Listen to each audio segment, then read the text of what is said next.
Welcome to BeFM Drama, where we turn great works of English literature into gripping radio. I'm your host, Joshua Cornwell, and this week we're bringing you our 5-part adaptation of The Adventure of Charles Augustus Milverton, a classic Sherlock Holmes detective story from Sir Arthur Conan Doyle.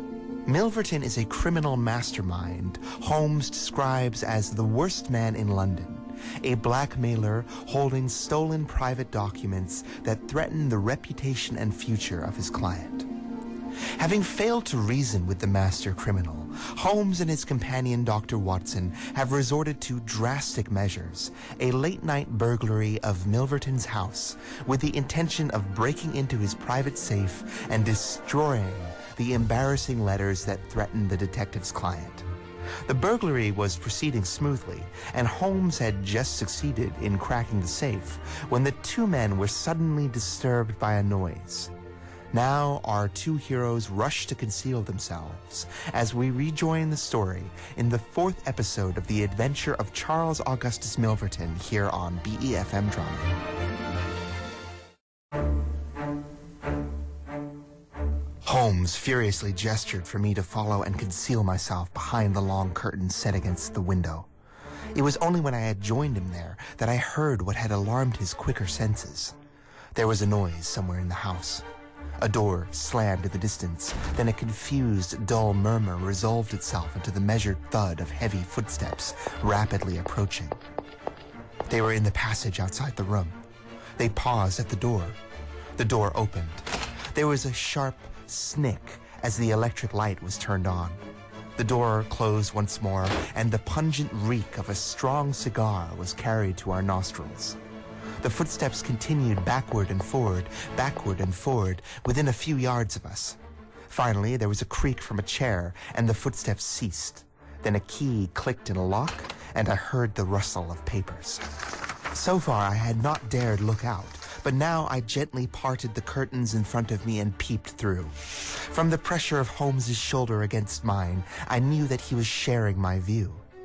Right in front of us, and almost within our reach, was the broad, rounded back of Milverton. It was evident that we had entirely miscalculated his movements, and that he had never been in his bedroom. He must have been sitting up in some smoking or billiard room in the further wing of the house, the windows of which we had not seen. His broad, grizzled head, with its shining patch of baldness, was immediately in front of us. He was leaning far back in the red leather chair, his legs outstretched, a long black cigar projecting at an angle from his mouth. He wore a semi-military smoking jacket, blood-colored, with a black velvet collar. In his hand, he held a long legal document, which he was reading in a calmly lazy fashion, blowing rings of tobacco smoke from his lips as he did so. His attitude gave no impression that he intended to move from his comfortable chair any time soon. I felt Holmes's hand give my shoulder a reassuring shake, as if to say that the situation was under his control and that he was calm in his mind. I was not sure whether he had noticed what I could see, that he'd left the door of the safe imperfectly closed, and that Milverton might notice at any moment.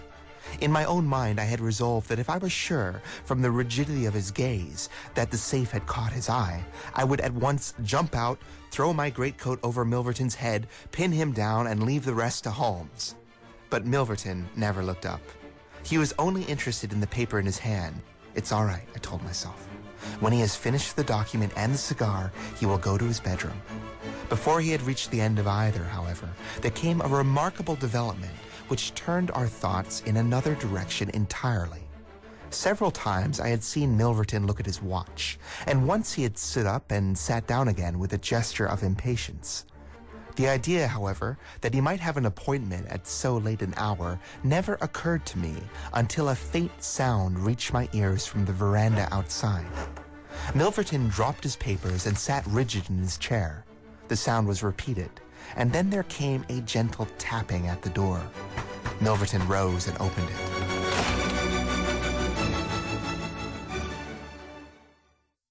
Well, you are nearly half an hour late. So this was the explanation for the unlocked door that had disturbed Holmes and for Milverton's nocturnal vigil. There came the gentle rustle of a woman's dress. I had closed a slit between the curtains as Milverton's face had turned in our direction, but now I ventured again, carefully to open it. He had retaken his seat, the cigar still projecting at an insolent angle from the corner of his mouth. In front of him, in the full glare of the electric light, there stood a tall, slim, dark woman, a veil over her face, a mantle drawn round her chin. Her breath came very quick and fast, and every inch of the lithe figure was quivering with strong emotion. Well, you've made me lose a good night's rest, my dear. I hope you'll prove worth it. You couldn't come any other time, eh? The woman shook her head. Well, if you couldn't, you couldn't. If the Countess is a cruel mistress, you have your chance to get even with her now. Bless you, girl. What are you shivering about? That's right. Pull yourself together. And now, let us get down to business.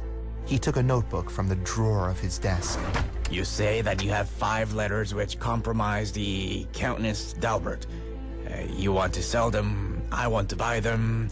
So far, so good. It only remains to fix a price. I should want to inspect the letters, of course. If they are really good specimens, great heavens, is it you? The woman, without a word, had raised her veil and dropped the mantle from her chin. It was a dark, handsome, clear-cut face which confronted Milverton, a face with a curved nose, strong, dark eyebrows shading hard, glittering eyes, and a straight, thin-lipped mouth set in a dangerous smile. It is I, the woman whose life you have ruined. Milverton laughed, but fear vibrated in his voice.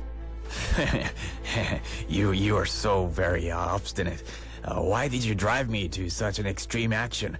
I assure you I wouldn't hurt a fly of my own accord. But every man has his business. What was I to do? I put the price well within your means.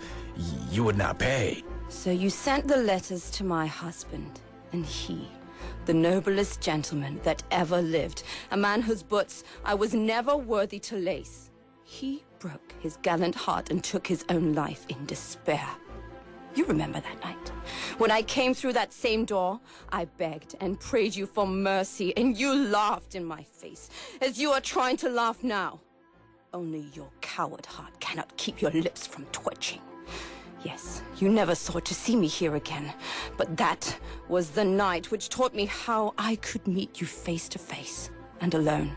Well, Charles Milverton, what have you to say? Milverton leapt to his feet.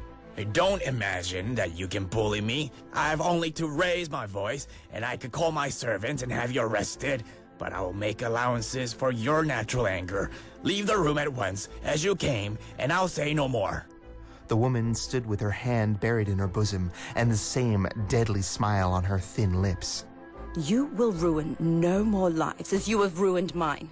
You will wring no more hearts as you wrong mine. I will free the world of a poisonous thing. Take that, you hound! And that! And that! And that! She had drawn a little gleaming revolver and emptied barrel after barrel into Milverton's body, the muzzle within 2 feet of his shirt front. He shrank away and then fell forward onto the table, coughing furiously and crawling among the papers. Then he staggered to his feet, received another shot, and rolled upon the floor, crying out, Yeah, you've done me.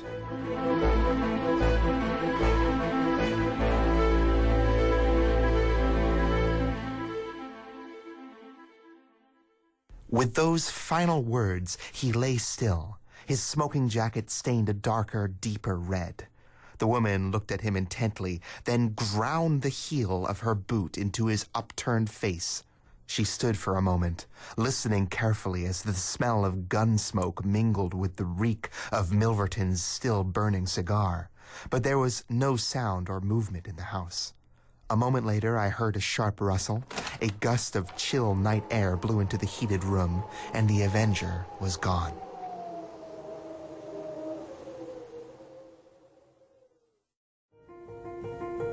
And now, As the mysterious avenger fades back into the darkness of the garden, leaving her murdered victim lying dead on the floor of his study as the gun smoke from her revolver pools on the ceiling, we come to the end of our 4th episode.